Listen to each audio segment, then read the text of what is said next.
여러분 안녕하십니까. 오늘 또 참으로 기쁜 날입니다. 소망으로 넘치게 되기를 바랍니다. 저는 오늘 고린도전서 11장 23절로 30절의 말씀을 가지고 성찬의 참된 의미란 제목으로 은혜를 나누고자 합니다. 예수님께서 십자가에 못 박히시기 전날 밤이었습니다. 예수님께서는 예루살렘 성 안에서 제 아들과 함께 마지막 만찬을 들고 계셨지만 마음은 심히 괴롭고 슬프셨습니다. 그것은 3년 반 동안이나 함께 다니던 자기의 제자가 자신을 팔 것과 십자가의 고난이 얼마나 쓴잔인지를 예수님께서는 아셨기 때문입니다. 그러나 예수님께서는 그렇게 고통스럽던 밤에 성찬을 행하사 자신이 십자가에 못 박혀 몸짓고 피 흘리시는 의미가 무엇인지를 가르쳐 주셨습니다. 이에 대해 고린도전서 11장 23절로 26절에서는 다음과 같이 말씀하고 있습니다. 내가 너희에게 전한 것은 주께 바른 것이니 곧 주 예수께서 잡히시던 밤에 떡을 가지사 축사하시고 떼어 가라사대 이것은 너희를 위하는 내 몸이니 이것을 행하여 나를 기념하라 하시고 19회 또한 이와 같이 잔을 가지시고 가라사대 이 잔은 내 피로 세운 새 언약이니 이것을 행하여 마실 때마다 나를 기념하라 하셨으니 너희가 이 떡을 먹으며 이 잔을 마실 때마다 주의 죽으심을 오실 때까지 전하는 것이니라. 이와 같이 성찬의 뜻과 잔은 예수님의 죽으심을 기념하는 중대한 의의가 있습니다. 그러므로 저는 오늘 예수님께서 로마의 병정들에게 잡히시는 마지막 밤에 행하신 성찬의 의미와 성찬을 대하는 우리들의 마음가짐에 대해서 말씀해 드리고자 합니다. 첫째로 성찬의 뜻과 잔이 의미하는 바에 대해서 말씀드리겠습니다. 예수님께서 마지막 유월절을 제 아들과 함께 보내실 때 주님은 분명히 떡을 떼시면서 이것은 너희를 위하는 내 몸이라고 말씀하셨습니다. 예수님께서는 이것은 너희를 위하는 내 몸의 상징이라고 말씀하지 않으셨습니다. 그러므로 우리는 비록 떡을 떼지만 실제는 주님의 살을 직접 먹는 효과를 얻게 되는 것입니다. 우리가 떡을 가지고 주님 앞에서 축사하면 떡에게 하나님의 성령의 능력이 마셔서 우리가 그리스도의 살을 먹는 것과 똑같은 효과를 나타내게 되는 것입니다. 성찬의 떡은 결코 예수님의 몸의 상징이 아닙니다. 그렇다고 성찬의 떡이 예수님의 살로 친히 변화되는 것도 아닙니다. 다만 성찬의 떡을 먹는 것은 예수님의 몸을 먹는 것과 동일한 효과가 있을 뿐인 것입니다. 마찬가지로 성찬의 포도주는 예수님의 피와 동일한 효과를 가져옵니다. 그런데 예수님은 성찬의 잔을 피로 세운 새 언약이라고 말씀하셨습니다. 구약시대는 짐승의 피를 가지고 언약을 맺었습니다. 그러나 신약시대에 와서는 예수님의 보혈로 언약하셨습니다. 예수님은 하나님과 인간 사이에서 보혈을 흘림으로 하나님과 인간과의 언약을 맺어주신 것입니다. 그러므로 예수 그리스도를 구세주로 모신 사람에게는 그리스도의 언약의 피가 흐르고 있습니다. 이와 같이 우리가 성찬의 뜻과 잔을 먹고 마시는 것은 예수님의 살과 피를 직접 먹고 마시는 것과 동일한 효과가 있는 것입니다. 둘째로 우리가 성찬을 떼는 목적에 대해서 말씀드리겠습니다.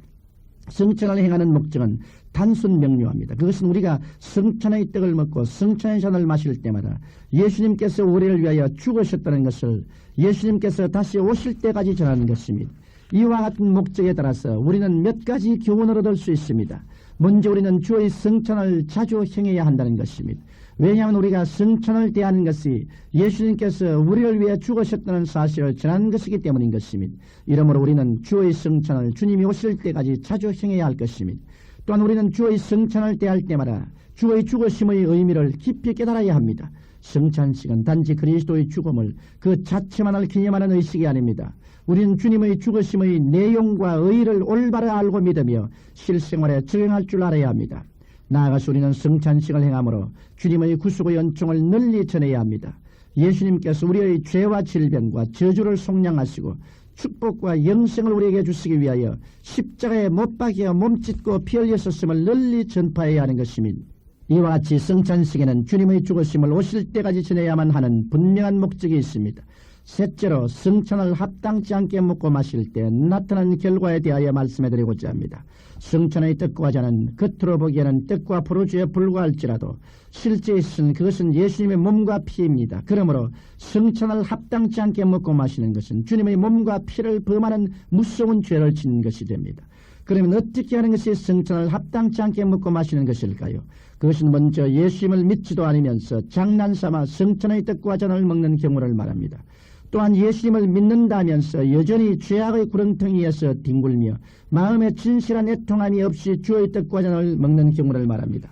그렇기 때문에 성찬은 반드시 예수님을 믿는 사람이 떼어야 하며 하나님께 잘못한 죄를 통회하고 회개한 진실된 마음으로 떼어야 합니다.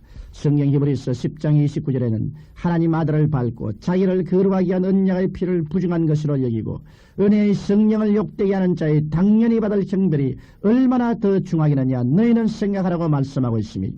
이와 같이 성천의 떡과 잔을 뗄 때 주님의 몸을 분변치 못하고 먹고 마시는 자들은 하나님의 심판을 받게 됩니다. 그래서 어떤 자들은 연약해지고 어떤 자들은 병이 들기도 하고 심하면 죽기까지 합니다. 그러므로 우리는 성천을 떼할 때 먼저 자기를 살피고 그 외에 이 떡을 먹고 이 잔을 마셔야 할 것입니다. 넷째로 우리가 성천을 올바로 뗄 때 받게 되는 축복에 대하여 말씀해드리고자 합니다.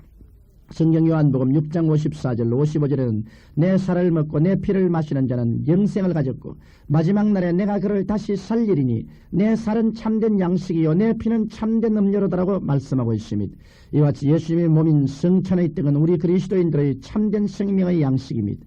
주님께서는 십자가에 위해서 자신의 몸을 찢으심으로 이 생명의 양식을 우리에게 주신 것입니다. 또한 성천의 잔은 주님께서 흘리신 보혈로서 우리에게 놀라운 축복을 안겨줍니다. 먼저 예수님께서는 겟세마네 동산에서 피를 흘려주심으로 우리에게 순종의 본을 보여주셨습니다. 그리고 예수님께서는 빌라도의 뜰에서 채찍에 맞아 피를 흘리심으로 우리에게 치료의 은혜를 베풀어 주셨습니다. 또한 주님은 가시관을 쓰시고 보혈을 흘리심으로 우리를 저주에서 속량하셨습니다. 나아가서 예수님께서는 십자가에 달려 피를 흘리심으로 온 인류의 죄악을 속량하시고 모든 믿는 자에게 영생을 얻게 해주셨습니다. 이처럼 예수님의 보혈로 말미암아 우리는 순종과 치료와 축복과 영생의 은혜를 얻게 된 것입니다. 그러므로 우리는 주님의 성천에 참여할 때마다 주님께서 우리를 위하여 이루어 놓으신 축복들을 기억하고 감사하며 이를 소유하고 누릴 수 있어야 할 것인 것입니다. 예수님께서는 잡히시던 밤에 제 아들에게 떡을 떼어주시고 잔을 나눠주시면서 주께서 다시 오실 때까지 이를 행하라고 말씀하셨습니다. 그러므로 우리 그리스도인들은 성천을 향하여 주의 죽으심을 기념하고 주님 다시 오심을 널리 전파해야 합니다. 또한 우리는 성천을 떼할 때 죄를 회개하고 깨끗하고 경건한 마음으로 성천에 임해야 합니다. 그래서 주님의 성천이 주시는 순종과 치료와 축복과 영생의 은혜를 먹고 마셔들여서 우리의 마음이 믿음으로 변화되어야 될 것인 것입니다. 성천을 먹고 마신 우리들은 그로 말미암아 우리의 의식이 변화되어야 될 것이요 우리의 생각이 변화되어야 될 것입니다. 죄사함을 받고 성령 충만하며 질병에서 연함받고 저주에서 해방되며 영생을 얻은 믿음으로 무장되어야 될 것입니다. 살아계신 아버지 하나님, 성천을 떼는 모든 사람들이 그로 말미암아 이루어놓은 그리스도의 은혜의 열매를 만끽하고 받아들여서 새로운 삶을 살게 하여 주옵소서. 예수님 이름으로 기도합니다. 아멘.